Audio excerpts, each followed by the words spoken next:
Welcome back to the Corner of Story and Game, your podcast where narrative meets design and creativity fuels the systems that build the worlds we play in. I'm your host, Gerald Ford, and today I'm excited to welcome a guest whose journey runs from AAA narrative to indie studio development.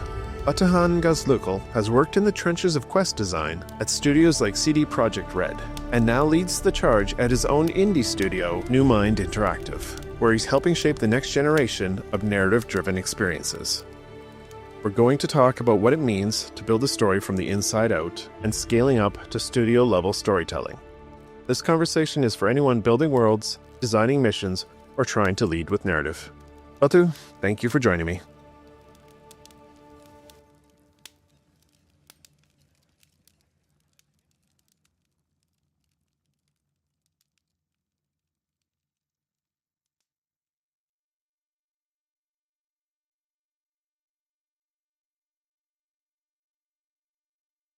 Thank you for having me. I am excited to sit down and chat with you. I've been looking for somebody to talk to ever since I talked to Will Shen back in the day about quest design and about how that translates into narrative. I've wanted to talk about that, but then also you're now heading an indie studio, which has been a topic that comes up a lot lately. So I want to kind of bridge the gap between those two and talk about quest design, narrative, and indie studios. But before we get into the topic of the day, I like to frame things with your origin story. How did you fall in love with gaming? How did you get into writing? How did you get into the industry? Well, I think I started like my actual introduction to gaming kind of started with a PlayStation 2. Like that's when I said, you know what? Games are really cool. Not just like I'm a child, games are cool, but like these are really cool. Started with PlayStation 2, Ratchet and Clank, Sly Cooper, and such. My introduction games are quite different than the people than people my age tend to associate with their introductions to gaming. So I played those games, and then I always wanted to be a designer. I always wanted to design. What I wanted to design changed quite often. I the last thing I remember wanting to design was cars. So I would draw cars of all shapes and sizes. I would draw their internals and such. I could have been an engineer, but I don't think engineering is as fun as gaming, I guess. So when I started high school, I decided that I went to a gymnasium. I guess that's the correct like terminology in English. So like a lot of people in my class were like math geeks. They like did science. They were all like, I'm gonna be an engineer. I'm gonna be a doctor. I'm gonna be something serious. That like I'm gonna spend years on. I'm gonna go like specialize and whatnot. And I said, you know what? I don't want to do any of that. I don't want to cut people open. I don't want to work in those like engineering fields. I want to make games. Because at that time I really started to get into actually gaming, got my own PC and such. So like I started like playing with mods and such. And I said, this is something people actually do. They make money out of this. And this is really interesting. And it started to become my goal. And then I went to university, and I was actually going to go to computer science to be a computer engineer. And then I was going to go to gaming somehow. I don't know how I was planning. I just thought if I play with computers hard enough, maybe I will become a game designer. Yeah, but at that time, that was the year my university opened its digital game design course, and I met the professor, and I said, you know what? That's what I wanted. This is like destined, and I joined the university. I quickly fell in love with it. I became the student president, I guess that's what it's called. I like started a fantasy role playing club. My university didn't have a functioning university role playing club, which really pissed me off. So I took it to my own hands. Later, I said, I think I went to this is right after I went to Erasmus to Spain, to Barcelona, and I that was the first time I actually lived abroad for a while. And I said, you know what? Life is different outside. People lead different lives. And it really like opened up my senses to the outside world. And I said, you know what? I need to improve myself further. I need to change stuff. I need to specialize and such. So when I returned, I started also studying film. and I also get a scriptwriting degree. And I said, I am going to make video games, especially the narrative part of it, especially the stories. And then I graduated. Right before I graduated, Corona happened. The terrible plague descended, and then we all had a couple of rough years. Then I got an invitation from CD Projekt Red. Went there to Warsaw, worked on Cyberpunk, Phantom Liberty, and touched a few things there. Designed quests with the amazing team. It was amazing. Loved it. Then the layoffs happened, still happening. Uh, I returned, worked in a couple of little places in the studios, did freelance, but I think it was after I got laid off from another company, and then the company collapsed. All of my friends, like around 6 to 7 people, all got laid off at the same like week in different industries. Oh, wow. Yeah, and we kind of said, you know what, everything is so terrible that we just might like try to achieve our dreams, uh, because otherwise we keep trying and failing. So we said, let's start Newmind, and that's the name itself is literally we are young people, we have new minds, we have a new perspective on things. You know what? Let's try it. This is the Newmind Interactive. We make video games we love. So this is what I have been busy with. Of course, I still do side stuff. I still do freelance, but right now I'm with Newmind. We are trying to build up the games we love, and yeah, this is where we are at, yeah. That's so cool. I love hearing these stories, and they're coming out more and more of industry folks who are like, you know what? Well, let's just make it happen. Let's just start our own thing. Let's like, there's all this little. It's so cool. So Yeah, exactly. Like it might be a little bit like funny, but I think there's truth in the joke. I remember seeing like a tweet saying, "Economy is so bad, you might as well try to achieve your dreams." That's kind of what's happening in the industry, I think. Yeah. why not, man? Why not? Yeah. All right. Well, let's attack this chronologically. Let's start back. Let's go back and talk your AAA experience first, and then we'll work our way up to what you're doing now.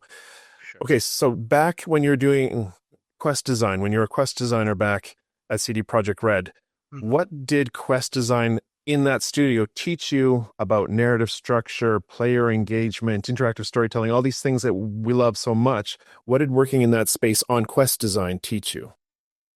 I think like on a high level, the biggest thing is uh all of a sudden you no longer have infinite freedom. You play in someone else's field, right? It's still kind of a sandbox, but it's somebody else's sandbox. The color of the sand is different. Yeah. Make of it is different. The tools you are given are different, and I don't know. You are permitted or you're allowed to make certain types of sandcastles and not allowed to make the other types of sandcastles. I guess it's a good way of describing it. When it comes to player engagement, obviously, there are so many little minute things that I guess like I we can talk about them all individually for hours, but game narrative, branching narrative is so different than the other forms of media. So like in my opinion, I think one of the most profound findings or takeaways from AAA is I don't think AAA three act structure necessarily works in games, for example. That's one of the things that I realized because players set the pace often. So it was an interesting experience to find that out. Um, yeah, yeah. I think that's like one of the most like standoffish thing that I get out of AAA. Right. Working with people like disciplines was also an eye opener, right? Because I was used to working in like very small studios, but it was like if somebody doesn't do this, the game doesn't come out. To give it to this department or talk to this department was also interesting. It was nice to chase things down as well. So like you would go to an animator and say, "Can we do this? If we do this, this would be great." Or like, you know what? Like this guy could be like a mini boss. Can we go and talk to the gameplay people? And like you sit down and talk with people, especially people who are so experienced, so passionate. So you when you sit down, things explode. Obviously, you need to like trim things down, but that's also something else. That's also amazing. The brainstorming sessions were also something that is really remarkable. I don't know if I answered the question correctly. I will deviate. There's no correct. Okay, because I will deviate sometimes, and I need to be put back in the road. So you can tell me. I love deviation. Let's wander down side paths and garden paths and rabbit holes and Yep, side quests, side nerfs. those are much better analogies. Or metaphors. It's something popped into my head when you're talking about narrative and quest design. Is how do things like world building impact a quest design, or like gameplay pacing and even tutorials? Like designing a tutorial is kind of designing a quest. How do these things impact your narrative intent when it comes to designing those quests? Mhm. Uh, I think that's a really like tough to tackle question from a AAA standpoint, because I think in AAA there is a guy for everything. So True. Yeah. that's I think one of the things as well. Like world building is obviously something you need to be aware of, but then there's a writer for that. Gameplay, then there's the gameplay guys, animation, etc. as well. Often our lead used to call us mini directors because we were kind of like the orchestra chefs. We had instruments and disciplines of people. Obviously, like we did a lot of work in engine, but we also were supposed to basically get stuff from people. Uh, so it was a lot of like organization and soft skills as well. Right. Um, s- um, uh, yeah, on the tutorial side, I think tutorials are one of the like hardest things to do in a video game, because they need to be inviting enough, but they also need I think people hate learning when they don't know they're learning.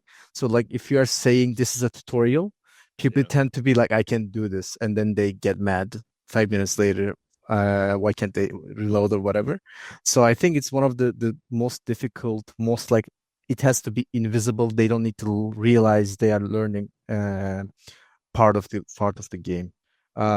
We had this for so in my quest we had the shape face changing tech, and I think it was one of the things that like people kind of struggled with a little bit, despite the game basically saying you are someone else now. It's like there's like a huge um warning in front of the player, and when I watched it later in like YouTube videos and such, people still struggle with it, which is really interesting. So yeah. Interesting. Okay, well let's move forward, because I now that you've mentioned how AAA deals with that, I'm curious to see how an indie studio will deal with that. So let's kind of move forward into that indie space, and let's talk about that. I mean, as you move into developing as an indie, and your guys are getting into it, how are you going to tackle that stuff now that you don't have a person for everything? Exactly. That's the question, right? Love every responsibility falls onto us. We do a lot of playtesting actually. Uh, so we do a lot of both open and open, as in like we invite people from outside the studio, but we play within uh the studio as well. We do a lot of brainstorming, but I think the human mind, I think, is terrible at estimating the bad side of game design. So like if you have a cool idea in your mind about a gameplay mechanic, you often just think about the fun parts, and the fun parts are often the 10%, and the 90% of 90% of the game is getting to the good parts. So you probably need to think about you probably won't think about that. You probably need to do a lot of play testing. So what we do right now is like, again, we open the engine, we shift things around. Of course, we do this after like, hey, I think this is how this should come about, because we often do a list. This level needs to convey this and this and that. We need to teach the player this and this. They need this and that. We have a list. We sit down, we do like the block out, we put things in engine, we play it, and then we ask ourselves, was this fun? If it's fun, we then ask other people who hopefully haven't seen the game before, and if they also think that's fun, then we keep moving with it. But if at any point anything explodes, we come back and we say, okay, where did it explode? And we take a look at it. One thing I also find out about it, like in AAA, is it was the words of my director. People often realize something is broken, but their solution often doesn't work because they try to implement themselves into your project. So you often realize that like there's a leak, but you should use your own tools to fix it. I think it's quite true. I like that. There's a leak, but use your own tools to fix it. That's some good advice, man. I think so too. Yeah. Thank you. You talk about narrative. Obviously, you're very passionate about narrative. When you go to work with your own studio, your own indie studio, and you have a smaller team, and you have to wear different hats, and you have to keep in mind the big vision goals of the studio and of the game, how do you still keep your fingers in the narrative? How do you still maintain that vision? I think this is like a bit of a more layered approach, but limitations are your friend, I think, in any creative endeavor. So that's tend to be what we do. We still split our workload quite not extensively, I wouldn't say, but like we have we split work between people mostly firstly with capability. So like when we are going to do level design, we have people who spend a lot more time in engine than I have. So we say, you know what? I know what this level is about. This I quickly quickly draft something out in engine, and I say you should take over because you eclipse me in this department. So I give them the parts, and they start building that from my initial design. But then the same thing happens with other stuff as well. So for example, on narrative, somebody starts building a character, they ask me, and then I can take over. So it's a lot of like going back and forth, being comfortable with your work being edited and changed. It goes for me as well. So like my work gets changed all the time, and I think it's very healthy because like the project needs to be bigger than one person. And we need to come together and become greater than the sum of our parts. So I think taking criticism is quite important, like just accepting criticism, taking things at face value is, I think, very, very healthy. So what we generally do is split the work, exchange a lot of tasks. And I think things slowly move and find their way. So like obviously I am narrative focused, but I also do game design. But sometimes my game design expertise hits a wall. So like I transfer that to somebody else and they start prototyping. And if it fits the overall vision, and as the vision keeper, I say, you know what you did is better than what I was imagining. Let's move with that. So yeah. You say vision keeper, and that was actually where I was going to go with this. Is in a situation like that, how important is it that one person have the vision and lead the way, or can you do a vision by committee? Like, would that work? I don't actually believe in design by committee, but I also don't believe in like one dictator just indicating everything. I mean, again, you need to be open to criticism, right? Because like, what if the game you're imagining is not fun, or is fun for you, but it's not fun for the others? So like, let's say we did a playtest and I had a blast, but the rest of the team is like, this is not fun. Now I think we need to turn back and say maybe they're not the audience. Then why are you building a game that is not enjoyed by your own team? That's something to also think about. But I think again, being open to criticism and saying, you know what, your stuff was better is, I think, quite important. And I think it's something we're missing in the industry right now, or we need more of, to be honest.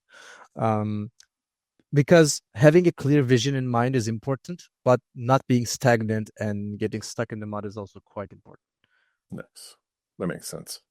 Okay, one more thing just to touch on the AAA thing for a second. Was there anything that you learned at the big studio that you're bringing forward with you?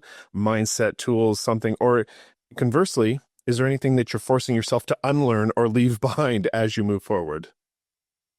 Yeah, it's actually like the thing I just described, like changing tasks is quite something that Yeah. I guess I dialed down, I would say, because as I said, normally you would have a person for everything. So like when you have a task, you can like say, hey, animation, can you handle this? Or hey, gameplay, can you handle this? But right now we don't have the opportunity to do that, which I think is actually better because we become a more cohesive and more nimble studio. Right. This way, a more nimble team. And can you like repeat the question again? Because while I was thinking about the end of the question, I forgot the beginning. Yeah, no I worries. had something. No worries. So basically the question is in the transition from AAA studio, big studio to indie studio, what did you bring with you Hmm, hmm. and what did you leave behind? Right. Yeah. Well, quite side note on the what did I bring in. First of all, like the branding side of things were really helping me out. Having passed through the doors of a AAA studio definitely gave me some sort of force, to be honest. Right. So it's a branding that has helped me quite a lot and opened a lot of doors that really helped us as Newmind, like garner attention. People like turning heads when they hear like the name of the AAA studio. It definitely helped. Uh, and it has also helped a lot on like just experience in designing quality narrative and quality storytelling elements.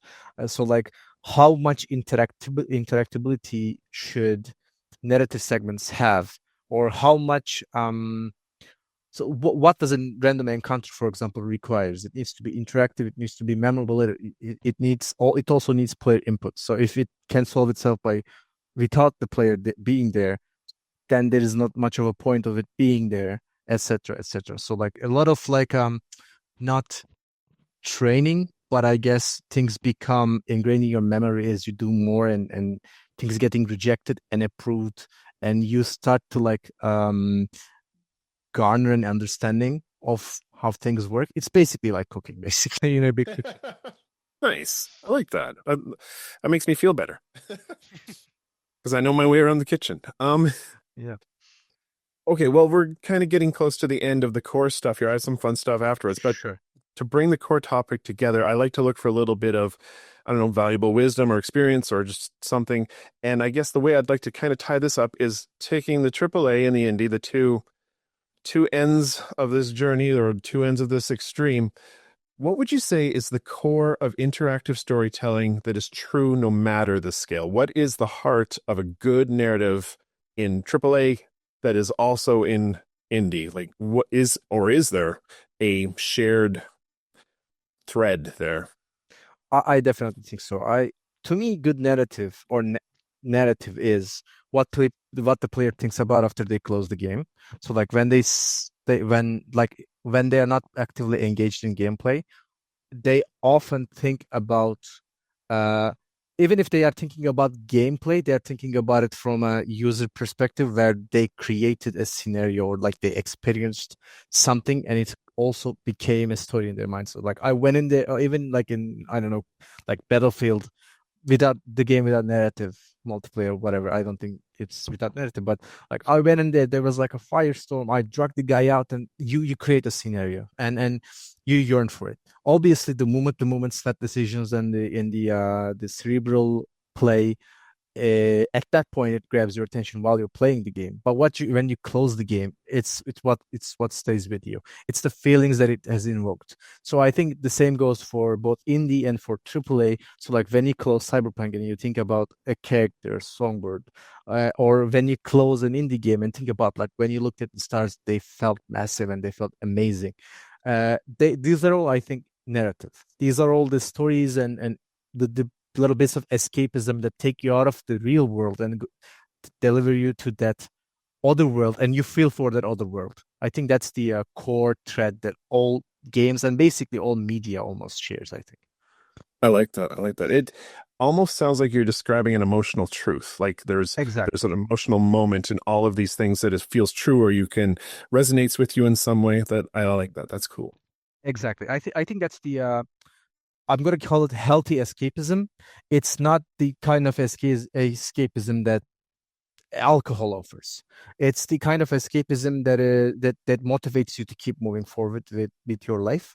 Mm-hmm. Just a momentary respite and a kind of like a perspective change that makes you feel something different for a little while, so the current world just tastes a little bit different when you return to it. Brilliant. I love it. That's so smart, dude. So smart. And you were worried you had nothing to offer up. That was fantastic. All right. Well, that wraps up the core stuff. I have a fun philosophical question I ask everybody, and if you've listened before, you've heard it before, I'm pretty sure at this point. So I'm going to ask you now. In my opinion, there is a magical space at the intersection of obviously story and game, but also improv, fiction writing, screenplays, all these things, comic books, where people can just naturally get along. There's a community that just happens. There's a shared language and fellowship. Mm-hmm. In my opinion, if you agree with me, if some people don't, but if you do, what would you say is the magical thread that holds a space like that together? I think these two questions, the previous question, and this can be connected, because I think it's genuinely the escapism of it, the illusion of disbelief, basically, the our willingness as storytelling creatures to step back from what's happening to what could be, or the alternative. I think it's that feeling of, I know this isn't real, but it could be if I just, I know this isn't real, but I could step into this and pretend. And while I pretend, I can really put myself out there. I can really feel for this person that doesn't exist. I think this is actually like what really sets us apart as individuals, as also as humans. The ability to feel for something that doesn't even exist. The hypothetical reality, alternate reality, I think. I love that. That's a good answer. You're really good at this. Well, my friend, we're going to start heading for the door. I do like to open up a little bit of a space for signal boosting, stuff you're working on or have worked on, what you're doing, where we can find you online. Sure. Sure. So what are we working on right now? So in Newmind, we actually have a few things going on. Actually, I think by the time this goes on, we should have released our first very small like game. We started off with a collaboration between us and a friend of ours from another city here in Turkey. We are releasing a very basic, simple clicker game, but the music and the art is just like works of art. We just wanted to like try our hand at actually releasing something as a studio, as a beginner, as a milestone. We just wanted something, but other than that, that's a very small thing. We are working on a smaller game, a party game. I think it's going to be really fun. I don't want to give a lot of details because we are hoping to release it quite fast, but it's going to be really fun.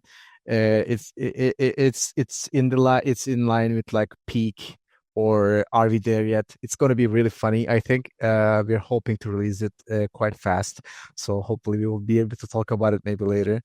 But what we are working on, like the big meaty game we're working on, is a project that I don't know if I should name, but I will just give a little bit of information.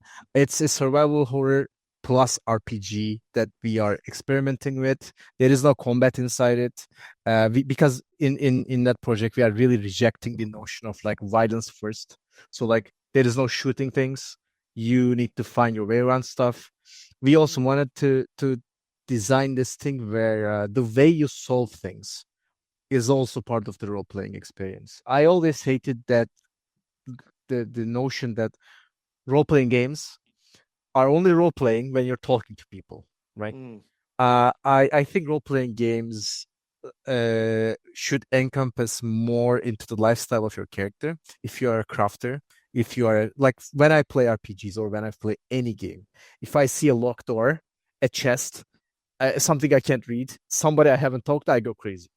But I have friends where they just like, I have a mission, I need to go. Or some people are like, anything that moves needs to die.